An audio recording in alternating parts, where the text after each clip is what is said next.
On this episode of I Couldn't Throw It Out, we consider a very difficult question.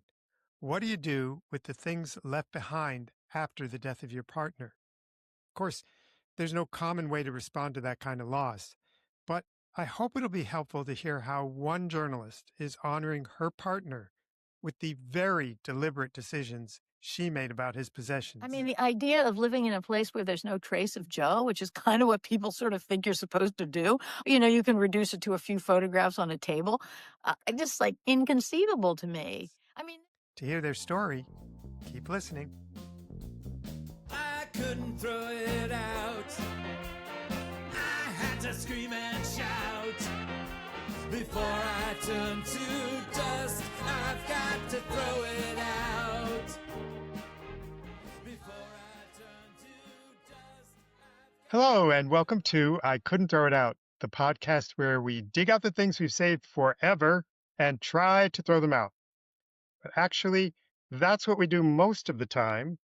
And today is different. This time, we're talking about things that are saved, and there is no plan to throw them out. None. These are things related to people who were greatly loved before they died, and the objects they left behind have value that is really too great to measure. And I wanted to talk about this because a few of my friends and family members have lost their partners and other people they love. And from what they've told me, the grieving process may include preserving things from the person who is gone. And these things bring back memories that can be comforting or uplifting or otherwise make a person feel better who is missing someone who is gone. And so that's why I am here with my friend Janny Scott. Janny told me about the unusual way she preserves memories of her partner. He died about 2 years ago on January 5th, 2024. So I asked if I could visit her apartment in New York City to see what she saved, and that is where we are right now. Janny, thank you for inviting me into your home. you're welcome, Michael. It's nice to have you. Thank you for asking to come. Well, before any of us can understand what you've saved and why, we need to have some background. So I want to start by talking about the person you lost. He's someone who had a huge impact, not just on you personally, but actually on our entire world, which is a pretty stunning thing to say about someone. So could you tell us a bit about who he was and some of his accomplishments? Yeah, he was Joseph Lelyveld. He most famously was executive editor of the New York Times from 1994 to 2001. He had to leave at the age of 65 that job because that's the requirement at the Times. He could have stayed on, but he decided to go off and write books. But he happened to leave 5 days before 9/11, the biggest story in New York in a long time. So he had been a foreign correspondent. He'd worked at the Times his entire career. Started off, I think, as a clerk, and very quickly, at a young age, became a foreign correspondent in Congo, South Africa, India, Hong Kong, London, and all over the place. But those were the main bureau chief positions he held, sometimes multiple times. So as a result of that, he then became the foreign editor of the Times, and then eventually the executive editor, during which time the Times won a bunch of Pulitzers, and I think he was widely admired. Uh, he then left and wrote 4 books. Well, actually, he'd written one book earlier. After he'd finished his second tour in South Africa, he wrote a book called Move Your Shadow that won a Pulitzer Prize and is considered sort of one of the great books on apartheid South Africa, based on his 2 periods there as a journalist, as well as additional reporting. Then after he left, he wrote 3 books. One was a kind of memoir of a period in his childhood called Omaha Blues, where he had a relationship with a particular sort of father figure. Then the second book was a book about Gandhi called Great Soul. And then the third one was about the last sort of 15 months of Franklin Roosevelt's life. So Yeah, he affected a lot of people within the times and beyond. His books were widely read, and his corresponding was pretty important in its time. Well, I just want to point out one thing about the memoir that you mentioned, which is that it is a perfect item for I Couldn't Throw It Out podcast. He partly wrote that memoir because he found a trunk full of family items in the synagogue where his father was rabbi, and the items themselves brought back memories and helped him piece together the past. And that's kind of what we do here. So we were kindred spirits on that level, although on all other levels he was beyond beyond almost anyone we've ever met in our lives. At the end, he died of Parkinson's. Is that right? Yeah, complications of Parkinson's, right. Yeah. And was that something that went on for years? He was diagnosed in early 2018, and he died, as you said, in January 2024. So a 6-year long decline. I used to refer to it as Parkinson's being the disease that took away gradually everything that you like to do but didn't kill you. That is very, very rough.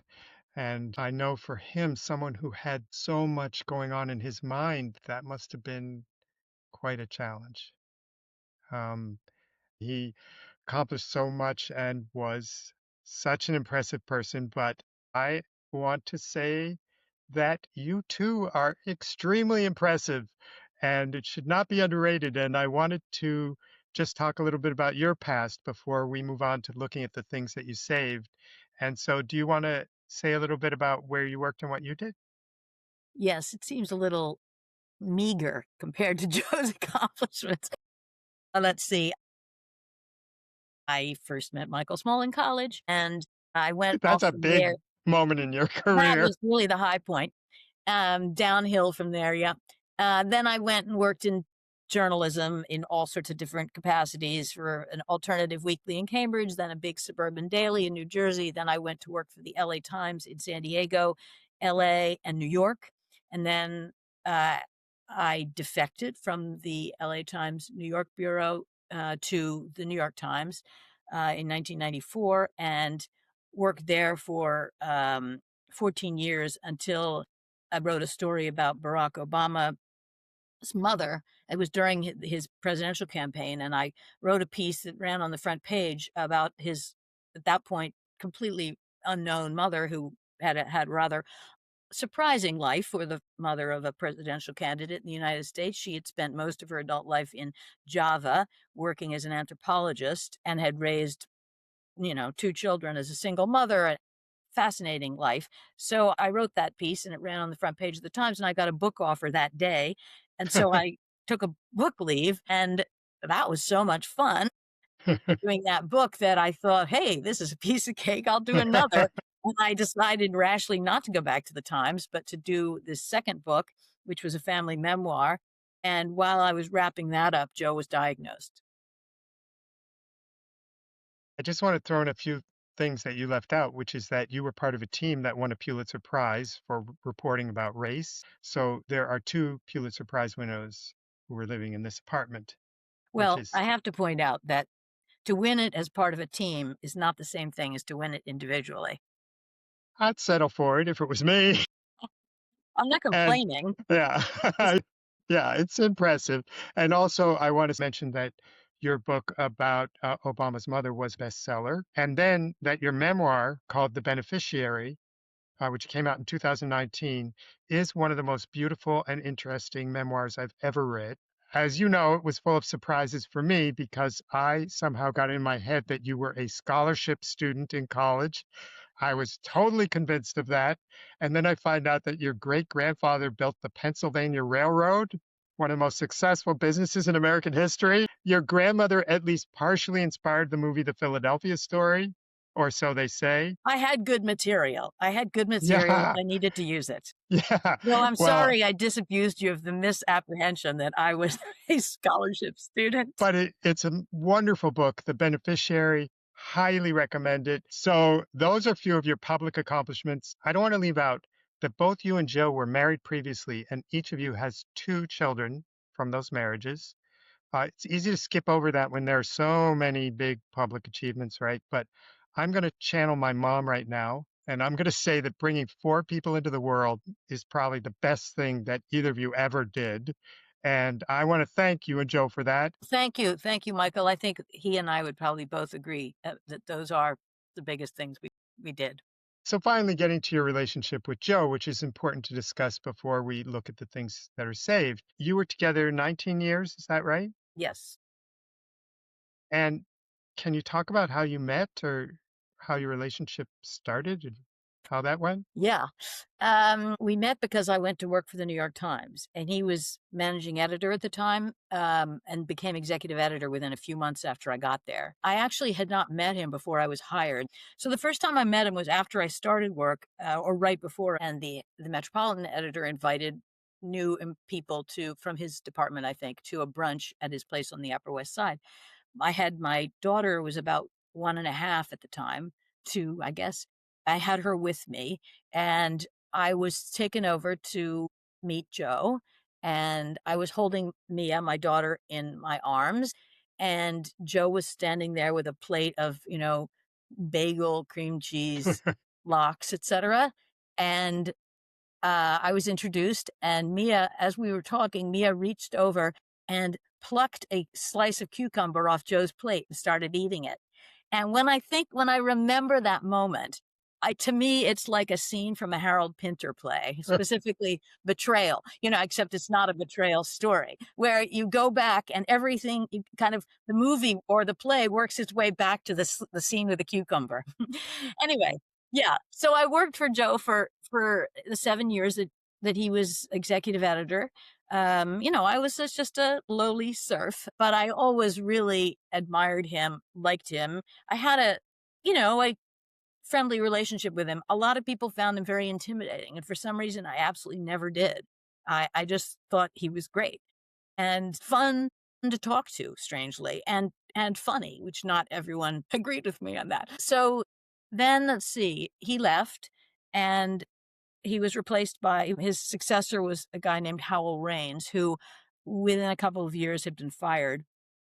And the publisher, Arthur Sulzberger, brought Joe back for a couple of months to sort of calm things down and get the place back on track until they could appoint a new executive editor. So he returned, and of course I was happy to see him at that time. And we had lunch a few times.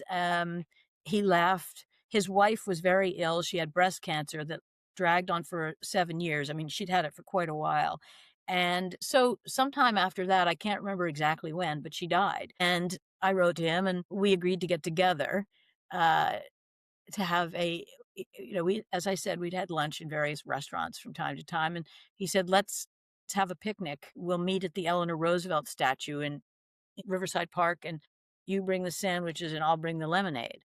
So I did that, and we met, and we went to a picnic table and talked for 2 or 2.5 hours, and then walked for a while north, and then I had to get back to work. And so we went up to the nearest subway station at 86th and Broadway, and standing outside the entrance to the subway, I confess I have always had a feeling that if you feel strongly about someone, you should tell them, because God knows what might happen and you may never tell them. This is based on experience I had when I was much younger, someone dying, and I thought, what a shame that I never said what I felt. Not that this was a comparable thing at all. And so I just said, I'm going to get myself in trouble. I was, after all, married, but I love you. And he looked at me, and there was a long pause, and he said, I love you too. And then I got on the subway and I went back to work. And I wondered for a long, long time, and I don't think I ever asked him, strangely, did you at that point love me? Or did you feel you had to say it? But anyway, it all went from there. And I have to say that after he died, at his memorial service, an editor came up to me and said, I want to tell you a story that I've never told you. He said, when I was sitting in those, the news meetings that all the top editors were in, back many years ago, before you and Joe were together, whenever your name would come up, I would just see this little smile on Joe's face. And he said to me, I'm not very good at this, but I had the distinct impression that he had a crush on you. And I would say hearing that after he died, it was very touching. Well, I love that story. It's very romantic. And it's also interesting because your backgrounds are not exactly identical. He was something like 17 years older than you, is that right? Or 18 years older, and yeah, yeah. he was the son of a rabbi, and I grew up in this, like, WASP aristocratic thing. However, we were totally in sync, and I think he would have said the same thing, and we did have certain similarities. We both went to the same college, we both majored not only in the same major, but the same subdivision within it. British history and literature. And as I say, we were completely in sync. And I don't think he would disagree with this. We had a completely happy, utterly without conflict, relationship for a very, very long time. Basically the 19 years, although God knows it got a little tense at times with the illness. And we had my children living with us.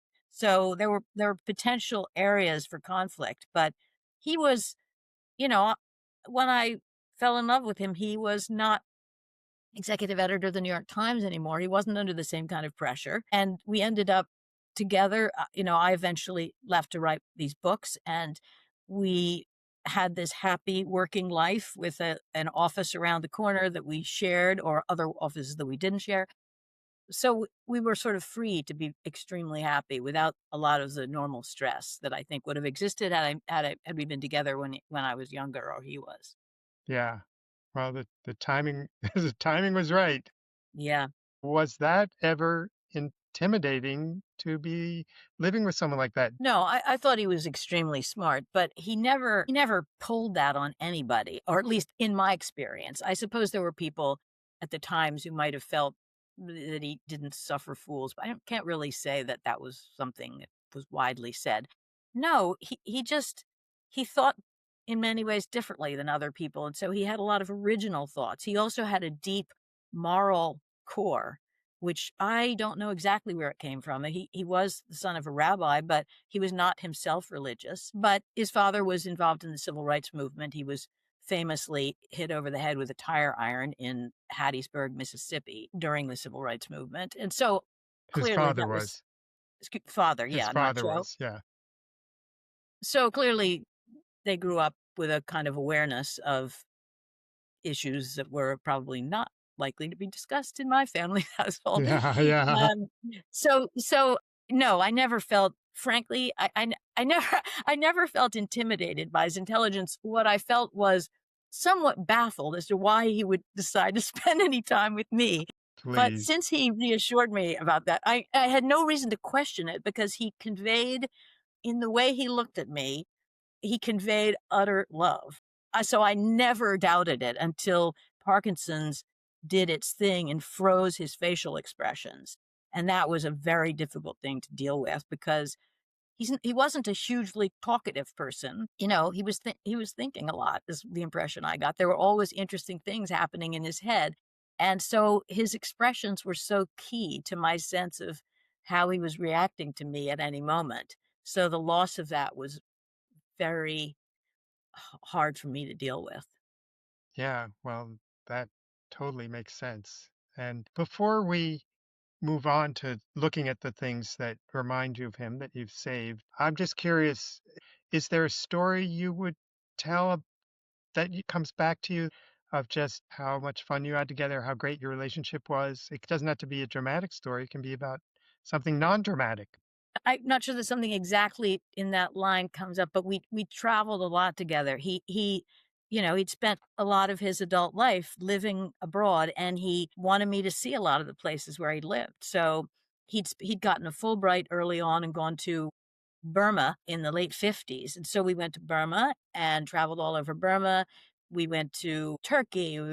Made multiple trips to Japan. We spent a fantastic 3 weeks in South Africa, in which I met a lot of the people who had been sources of his when he was a foreign correspondent there. Just incredible travel. And he had an extraordinary set of friends. I remember arriving in Lisbon one year just for like 4 days, and he was probably 79 then, 78 or 79. And we arrived at the airport having flown overnight and grabbed our rolling suitcases and got on the subway or whatever they call it in Lisbon, and then got off where we were somewhere near our hotel. And between us and the hotel, there was a deep gorge, which with like a switchback kind of going all the way down into the gorge and then all the way up the other side. We've been up all night, and he's 78 or 79 years old, and we're trudging up the other side, and we get close to the top, and he says, when I'm 80, I'm not going to do this anymore. But he probably did. Well, unfortunately, 80 was when he got sick. So, yeah. Well, I had no idea you traveled that way. Definitely a relationship that expanded your horizons, literally. Everything about it expanded. I mean, it changed me. There's no question. It changed me in very deep ways, for which I feel extremely fortunate. Well, I think we're now ready to look at some of the things that remind you of Joe. So I'm going to switch to my iPhone camera now, and we're going to look at what you saved. And here we go. Okay, so Janny, here we are with a few of the things you've saved from Joe. Can you explain what is this place that we were looking at? Okay, I should make clear that I still live in the apartment that Joe and I completely renovated for when we got together and moved in together with my kids. So Yeah. I'm surrounded by things that are, come from Joe's life. But this particular thing is a tiny office that was his. He actually didn't do much writing in here because it was too small and claustrophobic. And there's a bigger office, which I got only because Joe was sensitive about my children and not wanting to be kind of out of the way. He wanted to be in the flow of our lives together. So he chose this tiny little closet like place off the front hall, but he filled it with some of his favorite things, some of his favorite books that were most important to him, photographs of people who mattered to him. And then it was like his administrative office, I guess, rather than a place where he wrote. And so all sorts of little bits of notes to himself and business cards and stuff like that. And I just thought, I don't need this room in my life now. I live here in this apartment where I live with Joe and my two children by myself now because my children are grown and he's not here. And I thought, what's the point of emptying this out? And I figured I'll just keep it exactly as it was when he died. And I call it the Museum of Joe. Can we focus in on a few of the things? I know over on the side here, there's some things relating to his work that you pointed out. Yeah. Well, this is one of my favorite things. This is you can tell it's one of those goofy things where you can superimpose something else for some sort of photo that's taken. Anyhow, there's Joe, very young in India. When would this have been? The early 60s. And this is a fantastic woman named Bim Bissell, who became one of his and Carolyn, that's his wife, closest friends. And that's her husband, John Bissell. They started a company in India that's now a huge textile and clothing business called Fab India. Anyhow, I particularly love that. He had a lot of friends that he maintained over the decades, long after leaving those countries. Here's a picture of him, I believe, at his first overseas assignment in Congo, which was a pretty troubled place at the time. I don't know what he's doing with that weapon. And then here are lots of the weapon. friends of his, journalism and other friends of his who are dead. I'm here, but I'm not dead at the moment. That is his wife there, Carolyn, at the Great Wall. Right down here? Yep. Yeah. And this is his mother. And everything is the way. Oh, and here he is with his little children, who had this very international upbringing. This, I'm assuming, is probably in India, but I'm not absolutely certain. Who gave him that license plate from Pennsylvania? It looks like the kind of thing one of my kids would give it him, but I'm not absolutely certain. There's the two of you up there. Yes, there's a lot of pictures of the two of us or me in here. Oh, here, this is interesting. This was he covered this event, and that's Deng Xiaoping, the Chinese premier, at a rodeo in Texas. Joe, for a while, was writing a column for the Times Magazine, and I think he went down there for that. And what's this? Oh, yeah. This is when he was thrown out of South Africa, I believe. Let me see. Yeah, telling him he was thrown out after 11 months. Yeah. Because he wasn't, toadying to the apartheid government. And that's the letter. And this is a note from Joe DiMaggio. Whoa, cuckoo, Joe DiMaggio. I can't remember how he came by that, but And he loved was a baseball fan. He was a baseball fan. Oh, here he is with that's his younger daughter Nita. That's his granddaughter Alice Rose, and that's his niece Svati. Oh, yeah, that's a great photo. This, I think, was the first thing I gave him. What is it? It's a little container. Wait. Yeah. Oh, well. I gave him some better things over time. I hope so. But that was the first. He kept it, I'll tell you that much. Yep. All these things tacked up here. You'll just leave those. Well, I thought about, should I thin them out and get rid of the notations of dentist appointments from 2020 or something like that? And like, here's an Audible membership to my kids. It was very difficult to know what to give Joe, and especially when he got ill. And so they got him an Audible membership, but he never was interested in Audible or audiobooks. He when he became sick, he liked me to read to him. So I thought about getting rid of some of this stuff, and then I think, like, what? Yeah, I mean, we don't tidy up the museum. Yeah.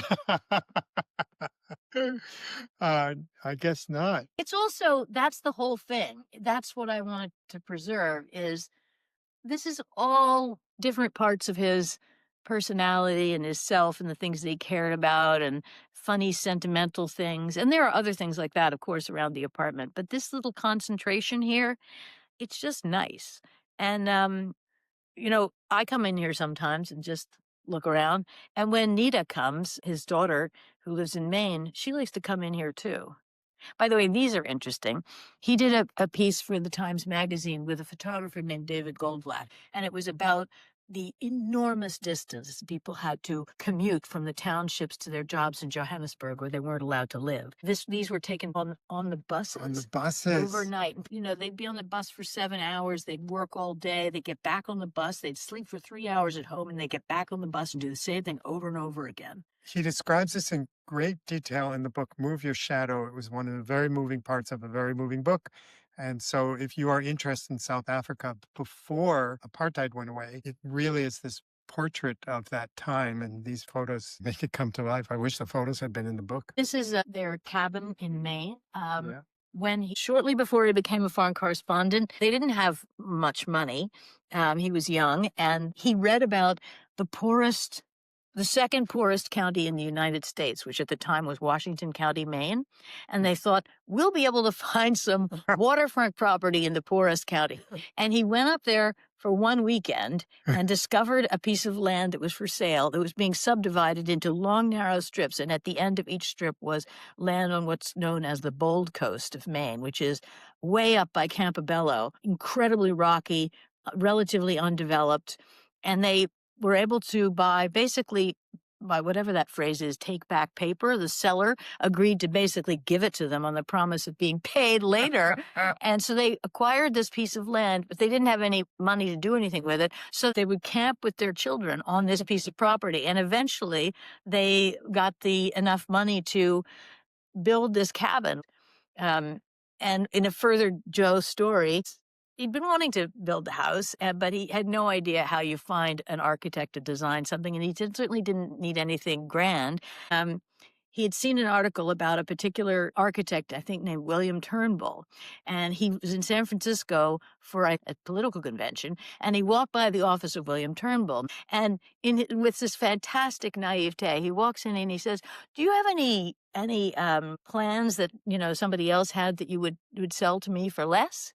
And they said, "Well, sir, that's not the way architecture works. And then someone, as he told this story, someone said, wait a minute, there was that fisherman's shack that we were going to do, and they didn't do it. You can have these for $50 or $500. So he had the plans. Yeah. He took those to Maine, where people in the coast of Maine, they have what's called occupational multiplicity. They could do 5 different types of work. Oh, And they knew some lobster fishermen that they were close to up there. They gave the plans to the lobster fishermen, and they built this fantastic cabin. wow. There it is. It's only half built then, but it's very beautiful and with the most amazing view out this way of the rocky coast. Wow. So you've been there. Many times, yeah. And this is Joe's father, Arthur Lelyveld, the rabbi with Martin Luther King. Wow.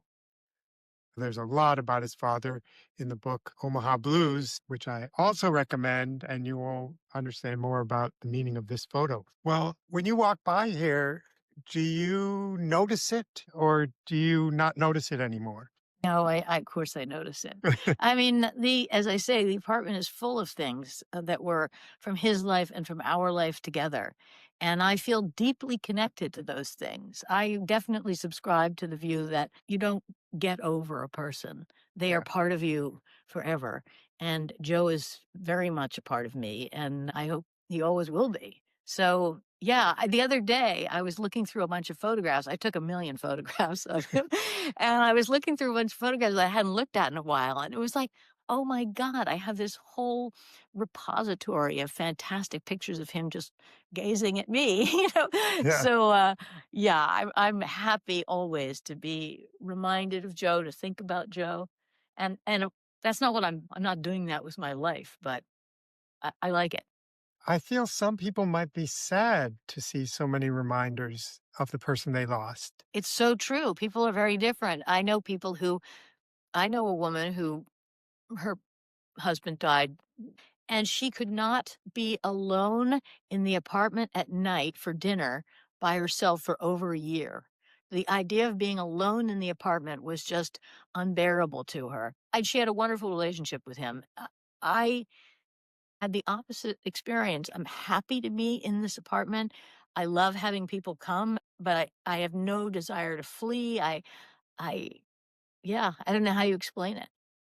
Do you ever think of like, well, eventually I'm going to have to do something with these things, or will they go to his children? Have you thought about that, or you just like, I'll Oh, deal with it yeah. when the Well, time I'm very comes? close to his younger daughter, Nita. But my mother recently died, and I know how much appetite younger generation has for older generation stuff. Not much. So, she's not going to be able to. I know that there are things in here that she would want. There's some few things in here that actually Joe left to his daughters that Nita has said, you just keep them because they're fantastic Indian miniatures from his collection of paintings. His other daughter, unfortunately, has Alzheimer's and is in a memory care unit. Oh, So, yeah, at some point, this stuff will go, and some of it will go to Nita, and the rest, I suppose. I mean, I don't know. I don't know what it depends on what happens to me. does the New York Times have any kind of archive that any of this would belong to? Joe's papers, such as they were, went to the New York Public Library, which has a lot of New York Times executive editors' papers. But unfortunately, somehow in the transition to his successor at the Times, many of his papers were disposed of.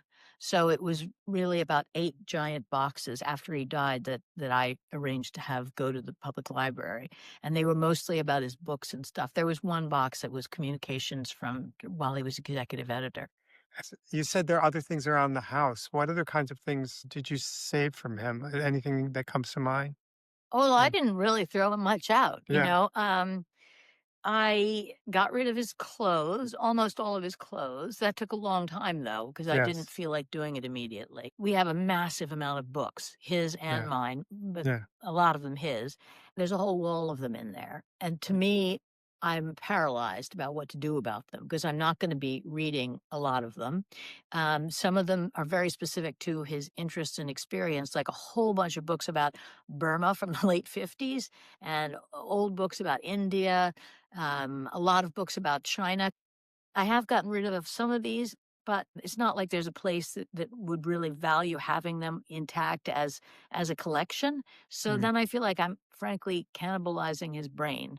Yes. Doesn't feel right. So I'm very torn about what to do about all that. Did you and he discuss at all what would happen after he was gone, and did he give you any direction about his things? He did not talk about making plans for his demise. He wasn't particularly interested in talking about it, and to the extent that we discussed it, which I, of course, was not eager to talk about either. I asked about whether he wanted a memorial service, that kind of thing, and he said that that's for you guys to figure out. So I think that was kind of his attitude. He wasn't a big my legacy kind of guy. In fact, I'm sure he would have disdained that whole idea. But on the other hand, he was very attached to many of these things, and the fact that Nita would want that stuff probably be very nice for him. And these things, I think he's attached to them because they held memories. Absolutely. Yeah. And it's interesting with him gone, you're the holder of the memories now. He used to say that about Carolyn's death, that the weird thing about it was that you had all these shared experiences and now you were the only one left who knew them. That kind of made sense in the abstract, but now I get it. And I don't have the kind of memory that he has. Yeah. And a lot of these things are things I heard about from him, but that I didn't have the firsthand experience. Yes. So I like having them because they all remind me of him. And they don't get in the way or anything. It's interesting. One of the things about writing books, both of you have preserved things that will live on. And many of these things in this room, as we saw, relate to the content of those books. And people like me are still reading those books. Yeah, that is a good thing. I think is for me feels like very valuable. Yeah. Um, I'm actually writing about Joe's illness now, not Oh, his illness, but my experience at trying to help him during that period. And similarly, might say, "Well, God, that's really depressing," but yeah. actually, it's not. Just going back to something you said before, do you feel comforted by seeing the things Oh, or I must. I mean, the idea of living in a place where there's no trace of Joe, which is kind of what people sort of think you're supposed to do. You can reduce it to a few photographs on a table. Just like inconceivable to me. I mean, this was in many ways the happiest period of my life so far. And why would it be agony to remember? I adored him, and everything about our life was great. And I'm not complaining about my life now. It's pretty great too. But why would you want to put that out of your head? and one wonderful thing is that the memories of his wife are here too. She clearly was a part of your life together in that she's present in this room in a big way. Yes, people often ask me, so what was their marriage like? And I actually don't really know, other than I have vague impression because I felt it was, and I think I must have gotten this impression from him. It was kind of private and, sacrosanct between the two of them, and I wasn't going to intrude in that. I talk with my wife, Cindy, a lot about what happens if one of us goes. I keep saying to her, I want you to move on. I don't want you to focus on me. And she keeps saying, you can't tell me what to do once you're gone. She's absolutely right. Yeah, you can't. And I don't think there's one way. I think it's really up to the person, and it's much more complicated than people assume. Like people have from like day one, people say to me, "So are you dating?" As it's like an incredibly intrusive question from people who don't even know you really. Yeah. Um, there's an assumption that you're supposed to move on, but there is no moving on. In fact, one of the people here who was a very good friend of Joe's is Renzo Piano, the Italian architect Hmm. who designed the New York Times building. He's a fantastic, soulful person. And he wrote to me after Joe died and he said, he's part of all of us now. Because what are we but the sum of all the books we've read and the movies we've seen and the people we've loved? And I buy that. Yeah. That's beautiful. Thank you. Mhm. Now, can you say how you feel about the fact that this room still exists and you're going to leave it like this for as long as you can imagine? What would upset me would be to walk past this room and it be empty. That would be horrible. I just can't imagine it. Um, And yes, whatever happens to this contents of this apartment, unless I figure out some Swedish death cleaning approach and clear things out, it's going to land on my children and any survivors of Joe's, and there aren't many of them. So that's the only issue. My mother was very careful to not allow massive quantities of things to accumulate. Nevertheless, it took us a year to get it cleared out. Not because she was irresponsible, but just, you're living in it. So I feel a little bit, there's an unresolved thing about a burden that I'm going to leave for somebody else. Hopefully, I'm going to have some time to figure out if there's a way to minimize that burden. Maybe eventually I'll move out of here if it's too expensive to live here, or, New York explodes, whatever. But at the moment, it's a source of great solace. And it's not to say that I need emotional support, because I have a million friends and I don't feel that at all. But I like this little place. Well, I like it too. I feel very honored to be able to see it and be here. It's a great feeling. This space has a great feeling, and I really thank you for sharing it with me. And I'm going to put links to some of the articles that were written about Joe on the website. And I'm going to put links to buy your books, which I love. And I have some video of the two of you together. You were on a TV show together. We were on Charlie Rose together. Yes. And we did a few things together because we had books that came out at the same time. Yeah. The books had no relationship whatsoever to each other. One was about Gandhi and one was about Barack Obama's mother. And yet people felt, oh, well, this is cool. We'll just jam them together and see if we can find something in common. So I'll put links to all of that at throwitoutpodcast.com. And if you enjoyed this episode, please share it. Maybe there's someone who's lost someone they loved and not knowing what to do with their things, and maybe this will be some comfort to them. I know in my religious tradition, we say something like, we send out comfort to all those who mourn. And that's what I think you helped to do, Janny. So thank you for that. Thank you, Michael. Yeah, I might try to steal a few paper clips or something just to see if Joe Lelyveld's aura could wear off on me a little, but I don't know. That like memo from the desk of Joseph Lelyveld. Sometimes I think maybe I should use up some of the paper products. I'm not sure he would have imagined someone like me being the one to take his legacy, but you never know. As you said, once you're gone, what happens, happens. So thank you again, Janny. Bye. Bye. Look up that stairway to my big attic. Am I a hoarder or am I a fanatic? Decades of stories, memories stacked. There is a redolence of some irrelevant facts. Oh, I couldn't throw it out. I had to scream and shout. It all seems so unjust, but still I know I must. Before I turn to dust, I've got to throw it out. Before I turn to dust, I've got to throw it out. But I couldn't throw it out. Oh, I couldn't throw it out. I've sort through my possessions in these painful sessions. I guess this is what it's about. The poems, cards, and papers, the moldy, musty vapors.